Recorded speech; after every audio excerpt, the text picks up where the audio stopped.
To whoever this may impact, sometimes our lives have to be completely shaken up, changed, and rearranged to relocate us where we're really meant to be. Sometimes change feels like loss, transformation is scary, and sometimes, to discover the best version of ourselves, we must let go of absolutely everything holding us down. Welcome to I Missed Me, your new safe space. I Missed Me's purpose is to help people all around the world to come back home to themselves. It is a healing self-growth podcast that encourages people to dive deep into their emotions, heal their traumas, and ultimately love themselves. My name is Mafia Ansures. I am your host, and I hope to be a part of your healing journey. Lux presents Hollywood.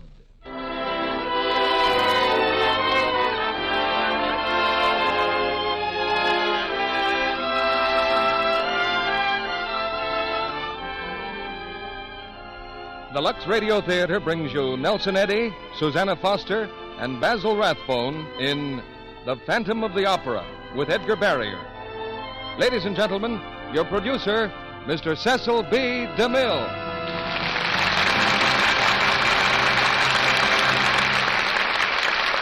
Greetings from Hollywood, ladies and gentlemen. A Broadway first night thrills the few hundred people who can enjoy the play. A Hollywood premiere is exciting for the few thousands who gather to see the stars. But opening night in the Lux Radio Theater belongs to the millions in American homes and camps from coast to coast. And it belongs to our boys in uniform beyond the seas, who join us for the first performance of our 10th season. The real adventure is not in the lights or the crowds, but in the historic privileges of the theater, in hearing a famous star score again in a brand new role, and in the joy of discovering a new star. All that is yours tonight when we present Nelson Eddy and Susanna Foster in their new Universal Technicolor success, The Phantom of the Opera. And with them, in one of the theater's most interesting parts, we bring you Basil Rathbone. It's the first of a big parade of stars and plays that will challenge your attention and our ingenuity. Tonight's play has the thrill of mystery, the gaiety of comedy, and to stop everything else, one of the great singing voices of our day, the romantic baritone of Nelson Eddy. And if that isn't the right way to start the Lux Radio Theater off on another season, I don't know how to find it. We hope to make this season the best in our history, and we're counting on you to help us make it the best. By help, I don't mean just buying Lux toilet soap. I think you'll do that anyway, because you know how good it is. But backstage in this theater, we need your help in selecting plays. We want you to tell us what stars you'd like to hear. Everybody has a personal preference, and you give all the orders for our command performances. Your loyalty to Lux toilet soap has kept this curtain going up for 9 years. Your reward has been a fine product, and the finest plays and stars we could discover. And now, the thrill of another opening night, as the curtain rises on the first act of The Phantom of the Opera, starring Nelson Eddy as Anatole, Susanna Foster as Christine, and Basil Rathbone as Claudin, with Edgar Barrier as Raoul.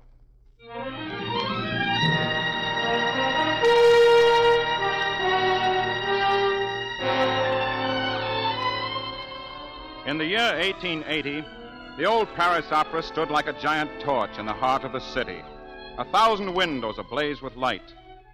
But there were shadows, too. Shadows that flitted high in the gallery over the great stage.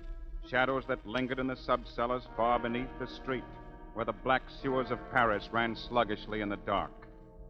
But we were not concerned with these things, or so we thought at the time. We of the opera knew only the light of the dressing rooms, the bright gaiety of the stage. I suppose it all began the night we sang Martha. The house was crowded, enthusiastic. There were no shadows for us that night.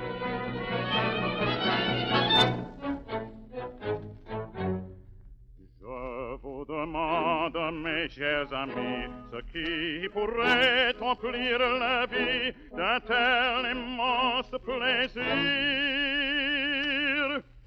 Vous verrez bien que la raison pour la gaieté de nos chansons, si pleine d'entrain, de joyeux refrains, c'est là le parterre.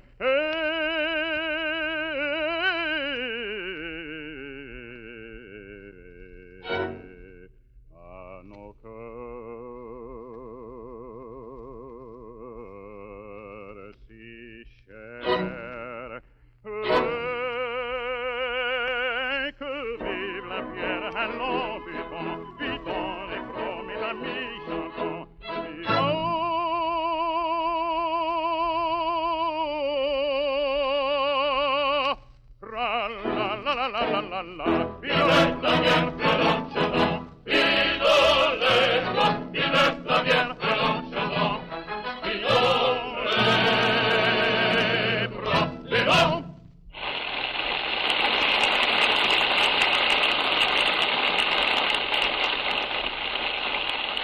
No, there was no warning that night.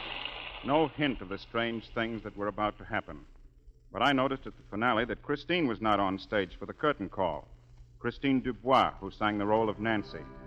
It was not like her to miss the finale of the act.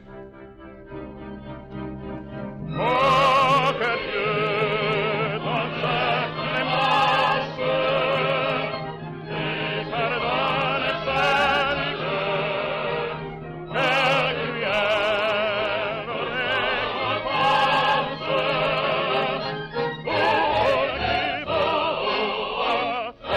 faire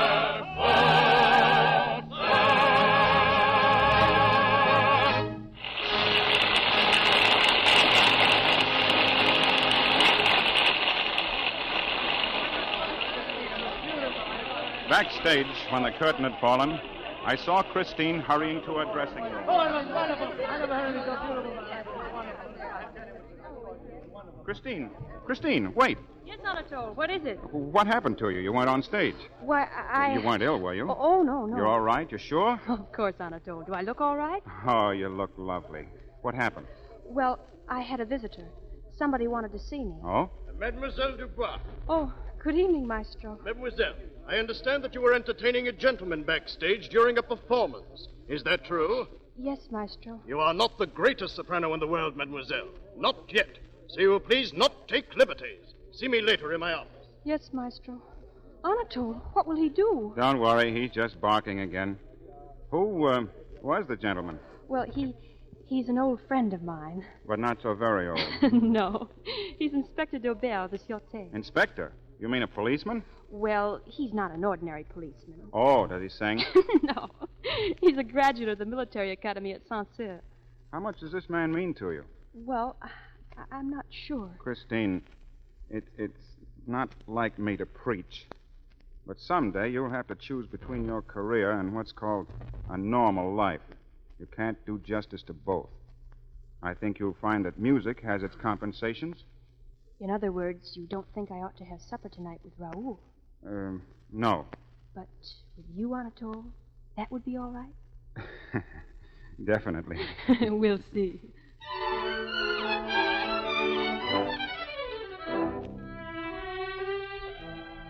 There was another man that night who missed Christine's appearance during the finale. His name was Éric Claudin, a violinist. He was a strange man, this Claudin. Quiet, almost shy, but a brilliant musician. When Christine came from Villeneuve's office, Claudin was waiting in the passage. Good evening, mademoiselle. Good evening, Claudin. Monsieur Villeneuve will see you now. Thank you, mademoiselle. Good night.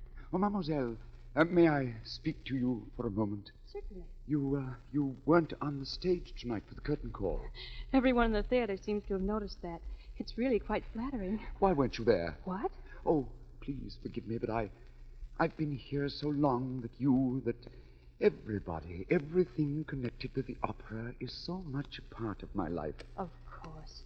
But Monsieur Villeneuve is waiting. Yes, you weren't ill, were you? You're not in any trouble. Oh, it's impertinent of me, I know, but... No, it isn't. You're very kind. And I'm not in trouble. Good night. Christine. Monsieur. Oh, I'm so sorry. I shouldn't have called you Christine. I'm sorry. Good night. Good night, mademoiselle. Come in. Oh, Claudin. Yes, maestro. Close the door, please. You know why I sent for you, Claudin? I think so, maestro. I've brought my violin. Take it out of the case, please. Claudin, for some time now I have sensed discord in the violin section. It was not until tonight that I definitely located the source of the trouble. Let me hear you play, Claudin. Yes, maestro. What shall I play? Anything you please. Yes, maestro.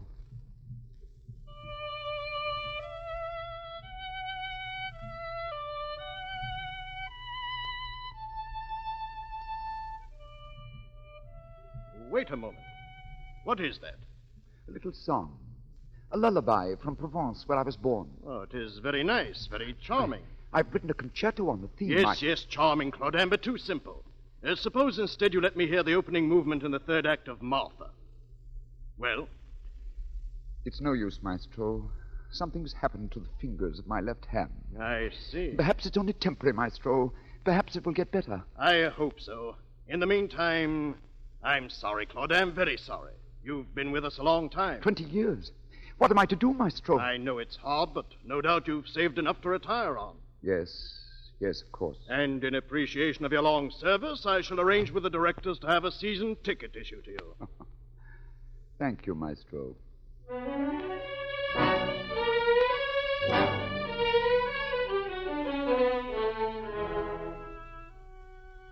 There are things I can tell you now, things I didn't learn until months, even years later. Claudin had no money put aside. He lived in a miserable garret in the Paris slums. He was cold in the winter and often hungry. What money he earned was used for just one purpose, to provide singing lessons for Christine Dubois. She knew nothing of his sacrifice for her. It was a secret known only to Claudin himself and Signor Ferretti, the singing master. My dear Claudin, if you don't mind my saying so, you're a fool. Signor Ferretti. For 3 years I've taught Christine Dubois, and you have paid. Why? How can a man of your age hope to interest a girl as young as... Signor, please. We agreed never to discuss my motives. Very well. So now you have been dismissed from the orchestra. You can no longer pay for her lessons. Is that it? Yes, Signor, but I hope that you would continue to instruct her. For what? Just for a while. I'll have money soon. A concerto I've written. I've taken it to Monsieur Pleyel. It's going to be published. Yes, I know. Every violinist has written a concerto. Then you'll go on with the lessons, Signor? Why should I? Why should I assume your burden? The girl means nothing to me. But her career means a great deal to me, Signor. More than anything else. I'm sorry, Claudin. Really sorry. I will let her come a few times.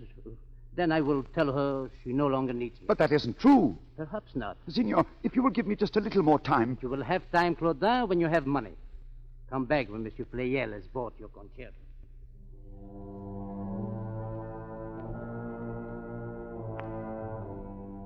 For weeks, Claudin haunted the publisher's office, but always it was the same story. Monsieur Pleyel was too busy to see him. One evening, just at dusk, Claudin forced his way past the manager, up the stairs into Pleyel's study. Who's that? Monsieur Pleyel. What are you doing here? I've been waiting to see you since this morning. Didn't I tell you I was busy? Georgette, more acid, please. Is this the bottle? The blue one, dear. Pour it in the tray and be careful, dear.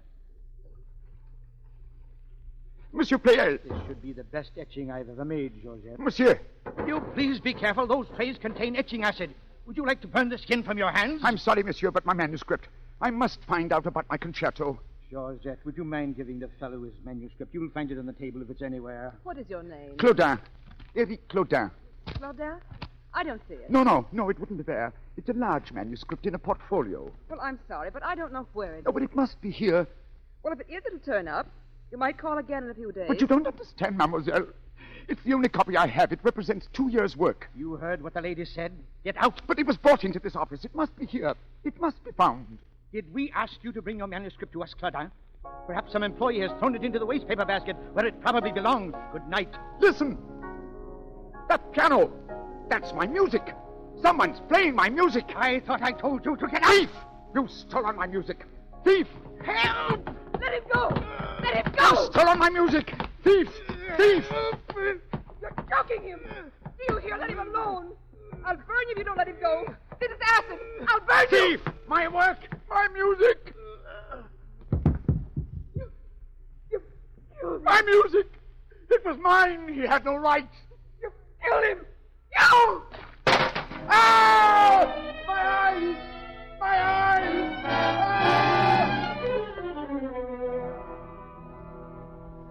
In that room, a man lay dead on the floor, and Claudin stumbled down the steps, screaming in agony, the acid burning into his face. Ah! Into the street he ran with his hands before him, groping his way blindly through the darkness. Ah! He was seen once on the Rue du Jardin and again in a dim street near the opera.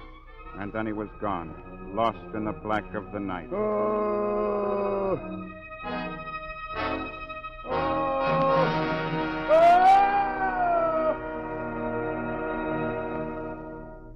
There was a search, of course, but he was never found. It was not a thing that was close to any one of us. It was something you read about in the newspaper, shudder over for a moment, and then try to forget. In a few days, it was out of our minds completely, for Christine and I were rehearsing a new opera. One morning, we were sitting at the piano in her hall.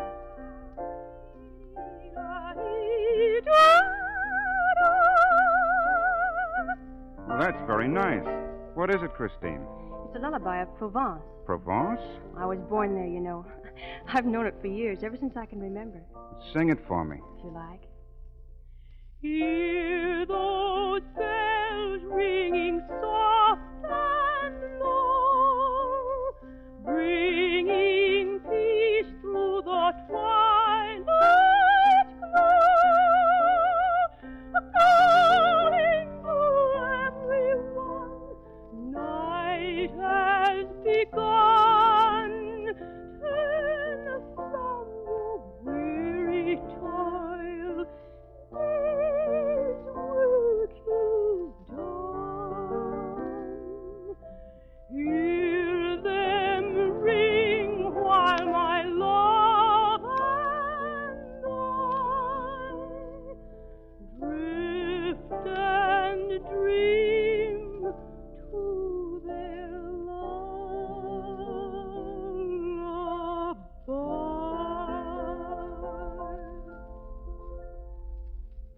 Well? Oh, it's lovely, Christine. Christine! Yes, Aunt Bertha. Didn't you hear the door? Monsieur Daubert is here. Good morning, Christine. Raoul, good morning. You see, monsieur? They call this rehearsing. Rehearsing, huh? Well, I'm sorry to intrude, but I must speak to you, Christine. But you see, I'm busy right now, Raoul. Anatole has been helping me. Yes, to rehearse. Yes. Monsieur is very kind. Well, not at all, monsieur. I find it a pleasure. I'm Anatole Garon of the opera. Oh, I'm so sorry. This is Inspector Daubert of the Sûreté. Oh, the policeman. Police inspector, monsieur. Yes, of course. I've heard of you, Inspector. Your work must be very exciting. Oh, not half so exciting as yours, monsieur. It doesn't lend itself to self-expression. Christine, I'd like to see you alone, please. I'm here on business. With me? What business could mademoiselle have with the Sûreté? What is it, Raoul? If you don't mind, I'd rather Anatole stayed. Very well. Christine, do you know Eric Claudin? Why, yes. How well? I knew him as the violinist in the orchestra. Why, I met him a few times in the foyer, on the stage or outside the opera, but that's all.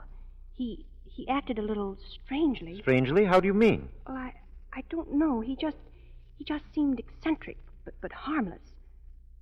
I thought he was a rather kindly fellow until I read of the murder. What is it, Raoul? He was a kindly fellow until he thought Pleyel was robbing him of his work. Then something snapped, and he became an homicidal maniac. But what has all this to do with me? Well, we found something in his room, Christine, that connects you with him. No doubt you can explain. What is it? This statuette. As you can see, Christine, it's the image of you. So that's what became of it. Be good enough to explain yourself, monsieur. Certainly, that statuette is mine. Yours? Definitely, I made it. I intended to make you a present of it, Christine. How nice of you, Anatole. Unfortunately, it disappeared from my dressing room. It's an extraordinary likeness. My compliments on your versatility, monsieur. Christine must have posed for this many times. I never posed for it, not once. You did this from drawings, monsieur? And from memory, monsieur. Extraordinary memory. Thank you. But it's a simple matter to recall Christine's face and figure. I'm sure you have found it so, monsieur. Mm-hmm. But what was the statuette doing in Claudin's room? He must have stolen it. It's obvious. Is it? Speaking purely as an inspector of the Sûreté, I'm afraid even the obvious needs confirmation. But as a man, monsieur, I'm sure you can understand. Sitting there in the orchestra pit night after night looking at Christine, Claudin probably fell in love with her. You admit that is possible, no? Mm-hmm. Christine, did Claudin ever seek more than a casual acquaintance with you? No, never. Can you imagine so diffident a lover, monsieur? Claudin was barely 50. No doubt he lacked fire. No doubt. Christine, this statuette is yours. I give it to you. You'll give it to her? Yes. Well, that's interesting. I'll accept it as a gift from both of you. Thank you. Oh, you're quite welcome. It seems I have the worst of this bargain. In the future, Monsieur Inspector, I detect you model.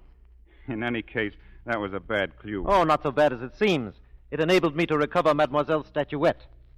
Is that your carriage at the door, monsieur? Yes. Would you be good enough to give me a lift?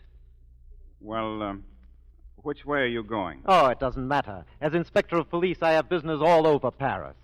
Yes, well, in that case, au revoir, Christine. Au revoir. You've been most helpful, Christine. Most helpful. I hope you catch Claudin. Thank you. Well, you ready, monsieur? At your service. Well, after you, monsieur. Well, after you, monsieur. Thank you, monsieur.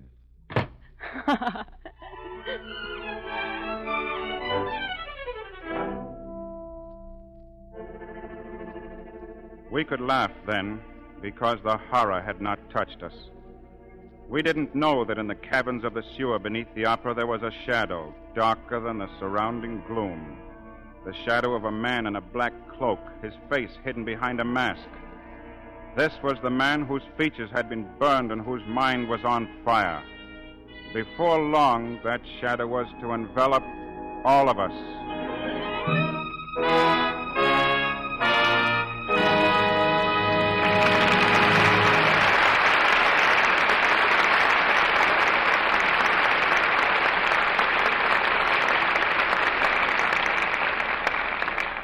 In a few moments, Mr. DeMille and our stars, Nelson Eddy, Susanna Foster, Basil Rathbone, and Edgar Barrier, will return in Act Two of The Phantom of the Opera.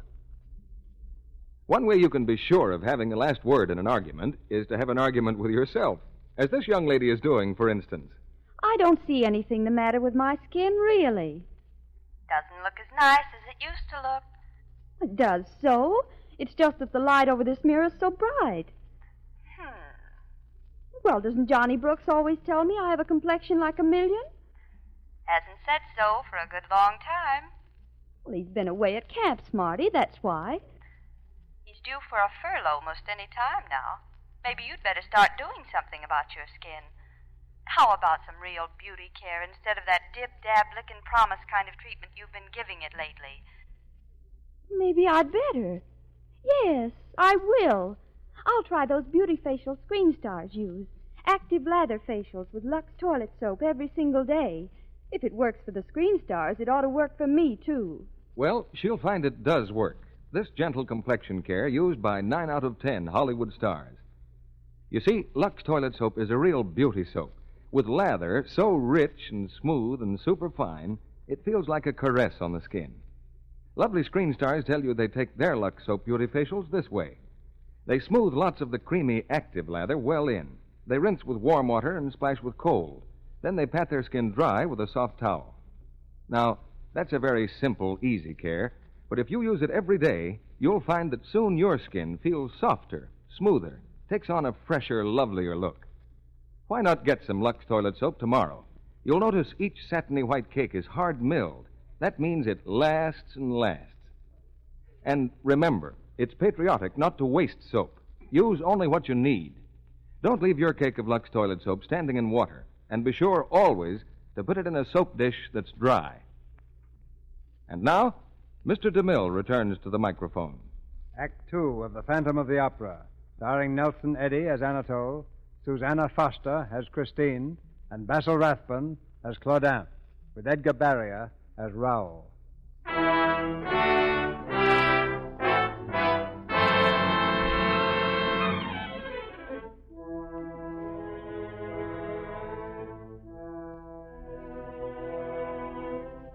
There was a master key at the Opera House, and the night we were to sing Amour et Gloire, the key disappeared. Other things had been stolen, costumes, masks. But now the Shadow had entrance to 2,500 doors. He could roam at will from the sub-cellars to the very top of the auditorium, where the great chandelier swung over the audience. There were some who swore they had seen this Shadow, flung on the walls of dim corridors, or crouching like a griffon on the high balconies over the street. And there were some who swore they had heard mutterings in the deep cellars where the sewers ran black. And tonight, it is Amour et Gloire. Amour et Gloire with Anatole Garon. And the soprano, Biancaroli. Biancaroli sings tonight, not Christine Dubois. Well, we shall see. We shall see.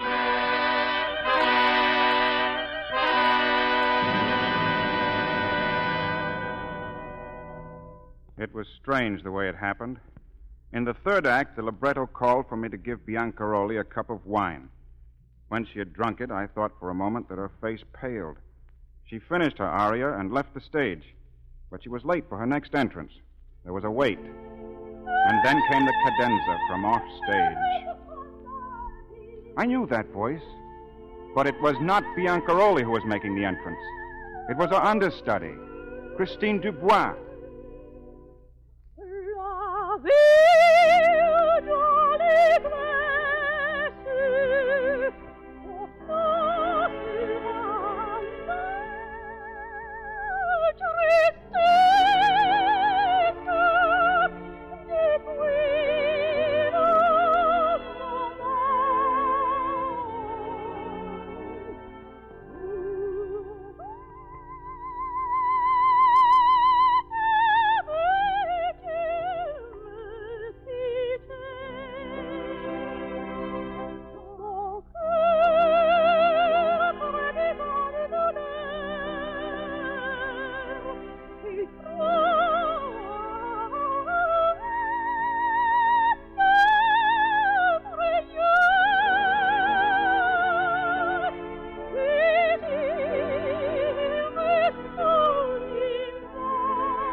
During the second act. You saw me, Maestro. Madame Biancaroli, we realized If you realized I was drugged, then tell that police inspector there to arrest the man who did it.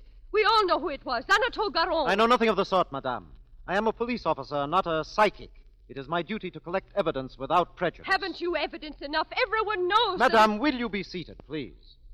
Monsieur Garon, is it true that you had the opportunity during tonight's performance to place the drug in Madame Biancaroli's glass? Certainly, Monsieur Inspector. We all did. It becomes then a question of motive. The motive is very simple. Garon wanted to get me out of the way to make room for that... Are you referring to Christine Dubois? I am.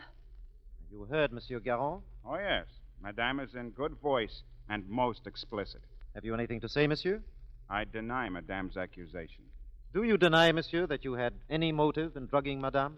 I deny that I drugged her. Monsieur Inspector, I do not understand your reluctance to make an arrest. You are not an examining magistrate. Can you substantiate your charge that Anatole Garon had a motive in drugging you and that the motive was Christine Dubois? Why, anybody with half an eye would be able to tell you. Hearsay is not evidence, Then Madame. I'll go over your head. I have influence at the Sûreté. I was drugged tonight to the point of death, and I insist upon the arrest of the criminal and his accomplice. And if you don't... One moment, Madame, please. You've heard Garon deny that he drugged you. As the inspector says, there is no evidence to warrant an arrest. If you insist upon it and fail to gain a conviction, you will find yourself in a very difficult predicament. Yes, quite right. And no matter what the outcome, don't forget that your career is bound to the Paris Opera. Whatever scandal injures us or any member of the company will injure you as well. Are you suggesting that I forget the whole affair? Yes, for your own sake as well as ours. Very well. That is, under certain conditions. I want a new understudy. Christine Dubois goes back to the chorus and stays for the 2 years my contract has to run. No, I won't permit it. If any such arrangement is made, I'll go My to... dear Anatole, I have not finished. I go a step farther. I suggest that we all forget that anything happened afterwards. For once, Madame, I don't understand you. Oh, but it's so simple. Nothing happened tonight. I was not drugged, and Christine Dubois did not sing. What? Madame, there are always critics in the house. You will send word to the papers that no mention of her is to be made. You'll do nothing of the sort. It's ridiculous. Besides, what about the public? Shall we send word to the public to forget that Mademoiselle Dubois was a sensation? If you are willing to ruin the opera for the sake of Christine Dubois, that's your affair. But you'll either do as I say, or I will charge both of you with trying to murder me. Do you understand that? Murder!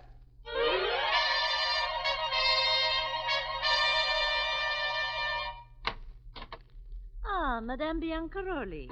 Good evening, Maria. Oh, Madame, you were magnificent tonight. Oh, my dress, please. You really thought so, Maria? Oh, yes, Madame. The best I've ever heard you. Especially in the part with Garon. The cadenza from off stage, it was so... Oh, you liked that, did you? Why, yes, Madame, it... Yes. Yes, I was very good tonight. My dressing gown, Maria. Yes, Madame. Maria! Madame! Madame! What's the matter with you? A man, Madame, outside the window on the balcony. Oh, don't be a fool. How could a man... Madame. Good evening. What do you want here? I'm sorry. I cannot let you see my face. You would not be pleased. Take off that mask, Anatole Garon. You do not frighten me. Madame, it is not Anatole Garon. I did not come here to frighten you unnecessarily. Only to tell you that Christine Dubois will sing tomorrow night. Oh, yes. You will leave Paris, Madame. Leave Paris. You will see to it, of course. Yes, I will see to it, Madame. Get back. Madame! Do you force me to reason with you, Madame? I will not leave. Get away from me. I am sorry, Madame. I am very sorry.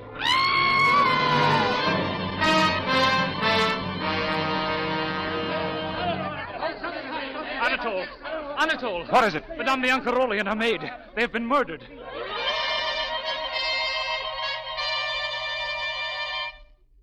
The opera was closed for almost a week. And then from somewhere within the darkened building, a note was written to the directors. Gentlemen, the opera must open very soon. Christine Dubois will replace Biancaroli, who chose to ignore my advice.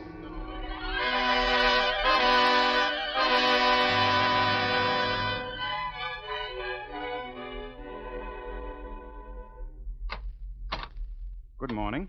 Yes? Is Christine at home? Yes? Well, may I see her, please? Come in. I'll tell her you're here. Thank you.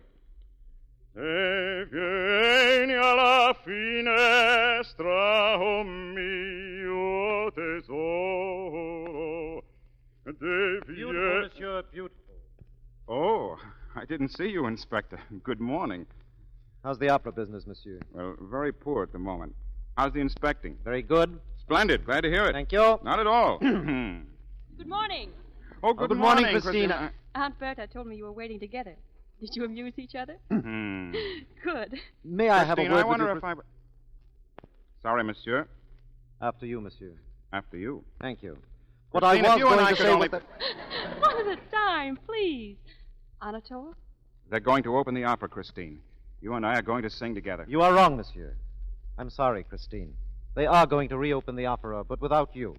Circumstances connected with the murder of Biancaroli demand that someone else sing the leading role in your place. Really? You may be interested to know, Monsieur Daubert, that circumstances connected with the murder of Biancaroli demand that Christine does sing. Well, the police have changed that plan somewhat. We are going to draw the murderer out into the open by defying his warning. My men will be posted at every entrance and exit. And probably miss him. Monsieur, I am aware that your profession requires a certain self-assurance, but aren't you going too far? Not at all. I happen to have a plan of my own for trapping the murderer. So you've turned detective, monsieur? I have. Well, very well, if it amuses you. I might add that my plan is strictly confidential. All I can tell you is that Lorenzi is to sing the role, and I am not in the least interested in your plan. May I have a word with you alone, Christine? Yes, that's what I came for. May I speak to you alone, Christine? But I'm going out. Well, my carriage is just outside. I'm not going right now. I mean, I'm going later. I'll wait. Yes? Yes, we'll both wait.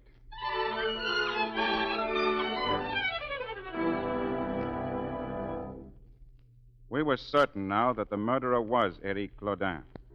The plan I had worked out took me to the home of a great pianist and composer.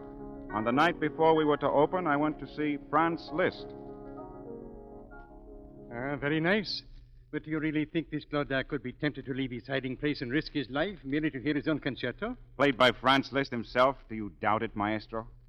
Now, my plan is for you to play the concerto between the second and third acts, and then... Well, so many crimes have been committed in the name of music. It seems only fair to use it now to avert one. I am at your service, monsieur. Oh, thank you, maestro. Most exciting, this detective work. Most exciting. Well, it's more than exciting to me. I have the honor of being suspected of the crime.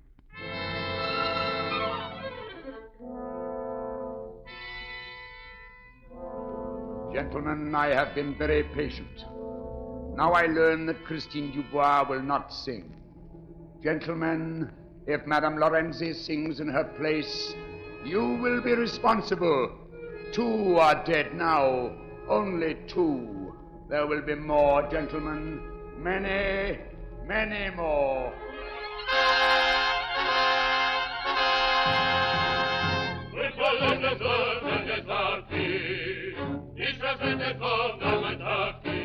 Lorenzi sang that night. Through 2 acts we waited, and nothing happened.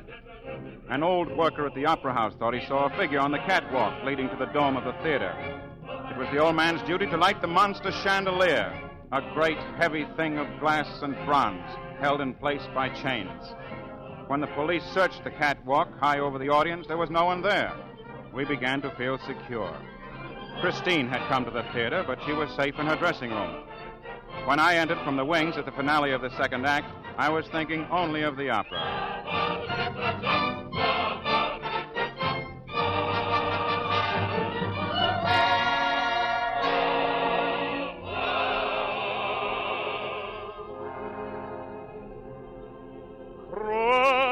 Войска прискакали, у врагов они все забрали. Кто за нас, тот будет с нами. Больше нет, уж знайте сами. Девушек красивых мы любим, но врагов жестоко мы рубим. Эй, налейте же нам водки, промочите наши глотки. Вино нам, вино.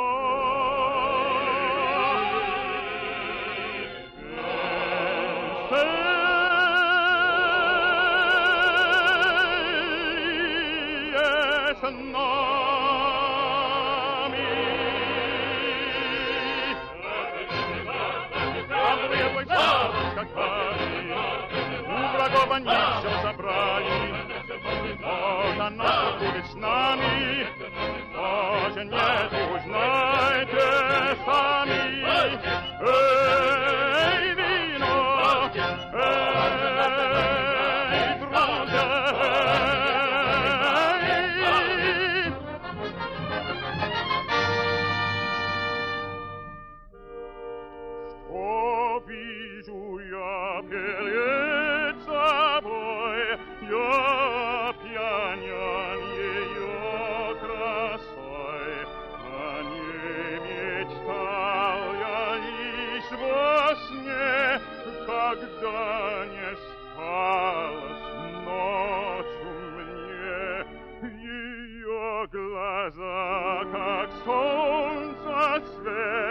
Такой красы на свете нет. Вся жизнь моя полна тобой, одной тобой.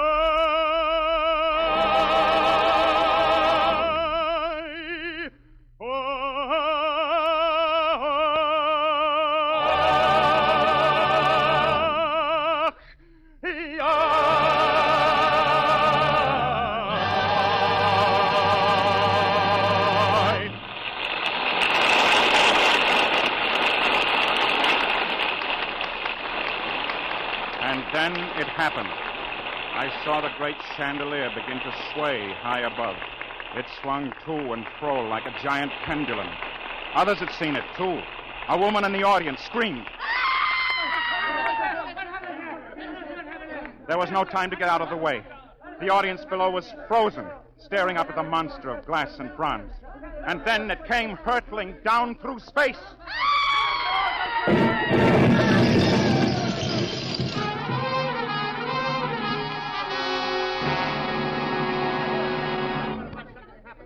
Get doctors. Doctors. Get every doctor you can find in Paris. Watch every entrance. Let no one in or out except doctors and the injured. Christine, where are you? She's in her dressing room. No, she's not in her dressing room. I've been there.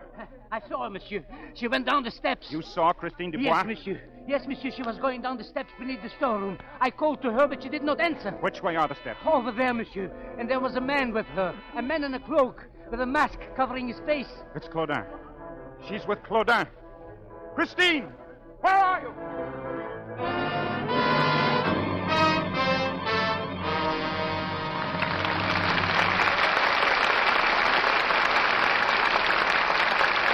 We pause now for station identification. This is the Columbia Broadcasting System.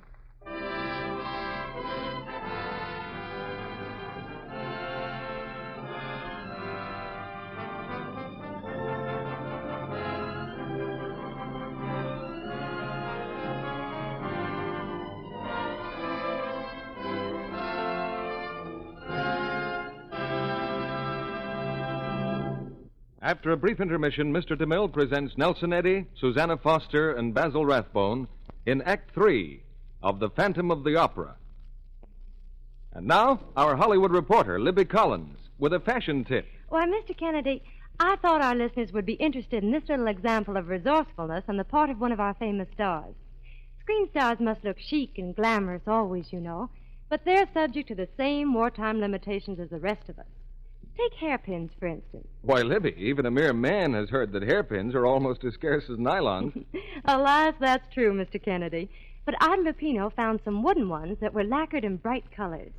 Much too pretty to cover up, Ida thought. So she parted her hair in back, pulled it up on top of her head, and on each side of the part set a row of the colored pins to make a crisscross pattern.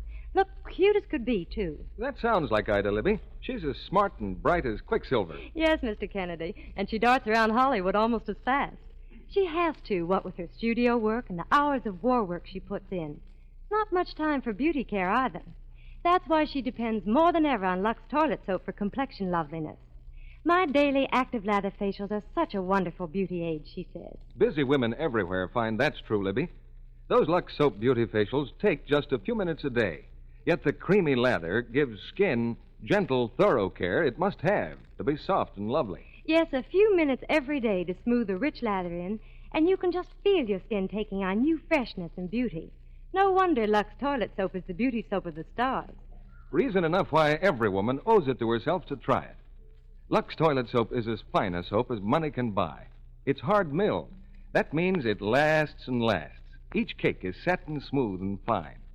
And if your dealer is temporarily out of stock due to wartime conditions, please be patient. He'll have more very shortly. Remember, Lux toilet soap is worth waiting for. Start your Hollywood beauty care soon. Now, our producer, Mr. DeMille. There's always excitement backstage after an opening, and you're invited to join us for a chat with our stars when the curtain falls. But now here's Act 3 of The Phantom of the Opera, starring Nelson Eddy, Susanna Foster, and Basil Rathbone, with Edgar Barrier.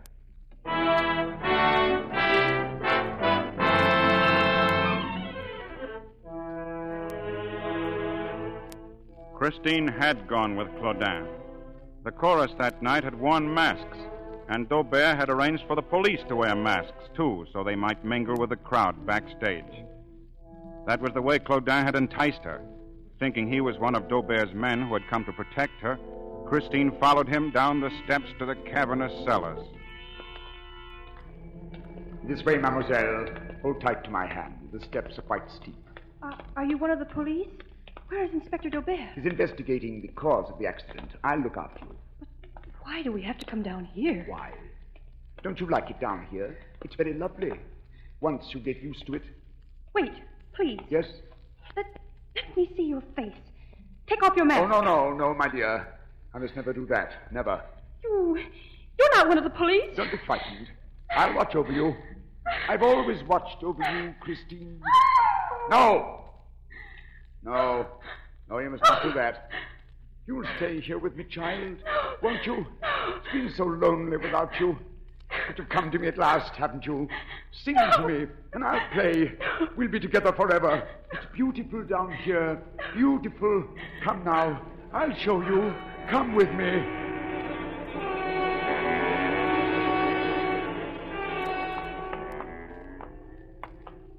This is the last turn, just through the tunnel. Monsieur. You're not frightened, are you? Monsieur. You know I'll not harm you, don't you? How could I harm you? I've always helped you, haven't I? Yes. Yes, what? You've helped me. Of course I have. Biancaroli knew. She wouldn't let you sing. She didn't know how much I love you.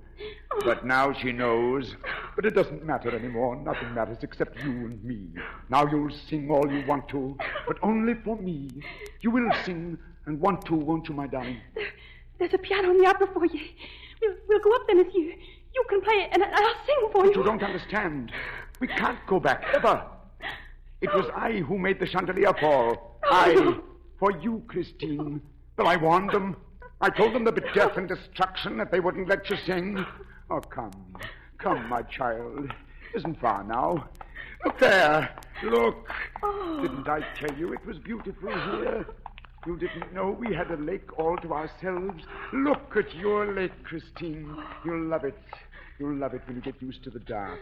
It's friendly and peaceful. Brings rest and relief from pain. It's right under the opera house. And the music comes down and the darkness distills it, cleanses it of the suffering that made it. Then it's all beauty. And life here is like a resurrection. I came here when my face was on fire. I found calmness in that dark water and comfort in the blackness over it. Then I heard you sing. I thought I died and that you'd come to me. And then the others sang and destroyed my heaven, so I destroyed them. You heard me from here? Oh, yes. Why, this is my private auditorium. Strange air currents circle these passages. They catch the music as it flutters down like a living bird in a net. You can hear the opera almost as well as from the highest balcony. I heard it. Yes, just as I heard it when I first came to Paris. You're not afraid anymore, are you? No, of course you're not. Then come with me. Come.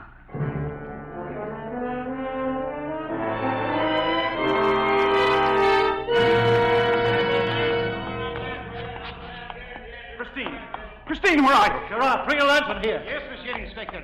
Here, Monsieur. Christine! Sunday, take 4 men, search the passage to the left. Be careful now. Do you have another lantern, Inspector? This is the only one left. You better stay with me. We seem to have come to the end of the passage. No, we haven't. Isn't that an opening in the wall there, to our left? Yes. Yes, it's a tunnel. Keep close to the wall. Feel your way along. There's just a narrow ledge. The sewer must run through here. There it is, just ahead of us. Do you suppose he might have doubled back? He might be upstairs. Why should he be? Liszt will be playing the concerto. He should be starting now. Oh, yes, that brilliant plan of yours. Christine! Look out! What happened? I touched the side of the wall. The rock came away in my hand. The whole place down here is ready to crumble. Look up there, just ahead. Yeah. It looks almost like a lake. Come on. Christine! Christine! Christine!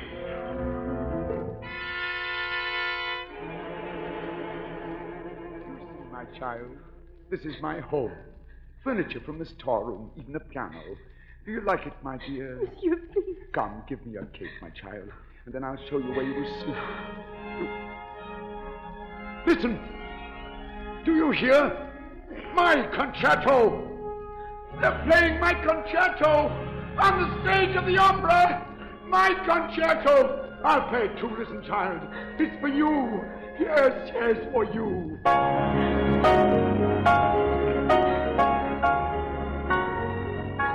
Do you like it, my child? I wrote it only for you. Who are you? Everything I have done has been for you. You understand that, don't you? Who are you? Take off your mask! No, child, no. Listen to that music. Listen.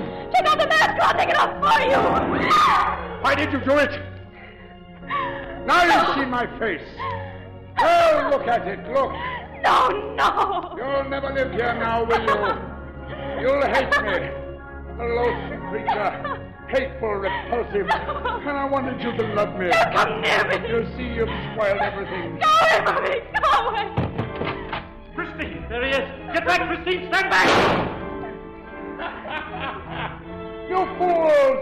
You cannot kill me. Nothing can kill me! Anatole! The walls! They're crumbling! They're going to fall! Come over here, quick! Look out! Get out in the passage under the archway in the passage.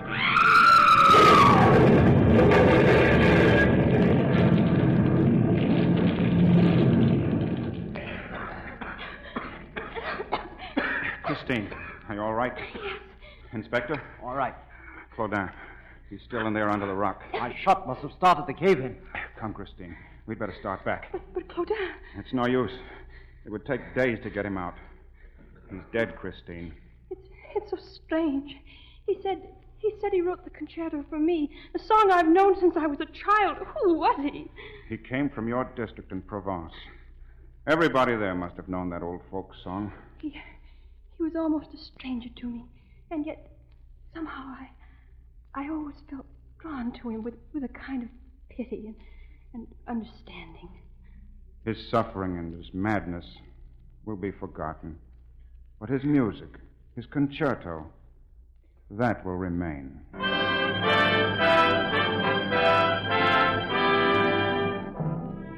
Christine went on to a great career and great fame. The night we sang together for the first time, the corridor outside of a dressing room was jammed with admirers. I had to force my way to a door. Excuse me. Thank you. Anatole. Oh, you were magnificent, Christine. Incomparable, beautiful, a sensation. Is that all? I've just begun. It would take days and years to tell you how wonderful you were. We're having supper tonight at the Café de l'Opéra. Well, I'm terribly sorry, Anatole, but I can't tonight. Why not? Have you another engagement? Well, yes. With whom? With me, monsieur. Oh, that policeman? Inspector of Police, monsieur. How soon will you be ready, Christine? The carriage is waiting. I know Monsieur Garon will excuse me. How do you know? I have an idea. Why can't we three have supper together? I am not in the habit of taking baritones to supper. And I don't care to be seen in public with the police. Christine, you'll have to make up your mind finally and irrevocably between the two of us. Exactly. Very well. Will you gentlemen excuse me? Of course. Thank you. Good night. What? What did she mean, good night? Well, something tells me, monsieur, that she has gone to meet her public. Monsieur Garon, would you join me for a bit of supper at the Café de l'Opéra? With pleasure, monsieur. Think we can get through that crowd? Certainly. After all, who'd pay any attention to a baritone and a detective? Quite right. Oh, shall we go? Oh. After you, monsieur. Oh, no. After you, monsieur.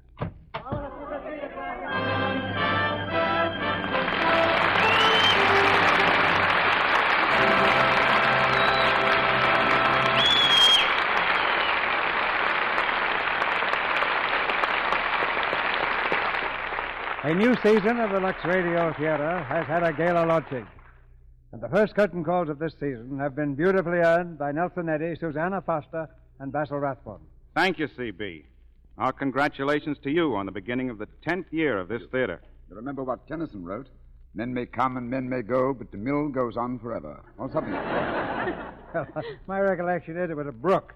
But as as long as we have stars like you three, I'd like to go on forever. Let's hope Lux Soap does the same. See, I really couldn't get along without it, Mr. DeMille. It's a wonderful complexion care. And Lux certainly cares for a lovely complexion in your case, Susanna. Thank you. Incidentally, Mr. DeMille, has Nelson told you about the chicken he has that lays the golden eggs? No, but I'd like about a dozen. That'll be $120, please. That's pretty high for just ordinary old golden eggs, isn't it? What kind of hens are these? Houdons. Who what? Houdons. They're a rather scarce breed.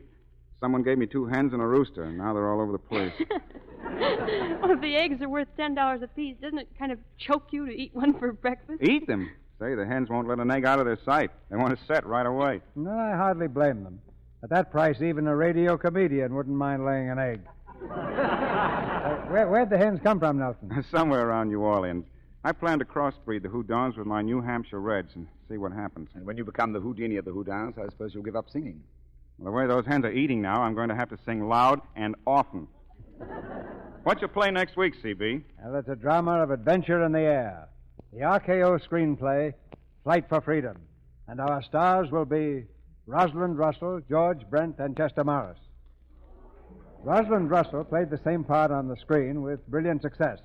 A world-famous woman flyer whose career comes to a climax in a mysterious trip across the Pacific. So don't miss Flight for Freedom, with the takeoff at our usual time next Monday. Sounds like a direct hit, CB. Good night. Good night. Good night. Good night. We made music at the box office tonight. Our sponsors, the makers of Lux Toilet Soap, join me in inviting you to be with us again next Monday night when the Lux Radio Theater presents Rosalind Russell, George Brent, and Chester Morris in Flight for Freedom. This is Cecil B. DeMille saying good night to you from Hollywood. The Universal Screen production of The Phantom of the Opera in Technicolor, starring Nelson Eddy, Susanna Foster, and Claude Rains with Edgar Barrier, will have its New York premiere on October 14th. Basil Rathbone appeared tonight through the courtesy of Metro-Goldwyn-Mayer Studio. Our music was directed by Louis Silvers. And this is your announcer, John M. Kennedy, reminding you to tune in next Monday night to hear Rosalind Russell, George Brent, and Chester Morris in Flight for Freedom. Food shortages need not deprive your family of their vitamins and minerals. Just get Vims. They're new and different. Vims are pleasant to taste, whether chewed or swallowed whole. Vims give you all the vitamins government experts say are essential, balanced in the formula doctors endorse. 3 vital minerals, too. Get Vims from your druggist, the qualified vitamin dealer. VI for vitamins, double MS for minerals. Get that Vims feeling. This is the Columbia Broadcasting System. To whoever this may impact, sometimes our lives have to be completely shaken up, changed, and rearranged to relocate us where we're really meant to be. Sometimes change feels like loss, transformation is scary, and sometimes, to discover the best version of ourselves, we must let go of absolutely everything holding us down. Welcome to I Missed Me, your new safe space. I Missed Me's purpose is to help people all around the world to come back home to themselves. It is a healing self-growth podcast that encourages people to dive deep into their emotions, heal their traumas, and ultimately love themselves. My name is Mafian Sures. I am your host, and I hope to be a part of your healing journey.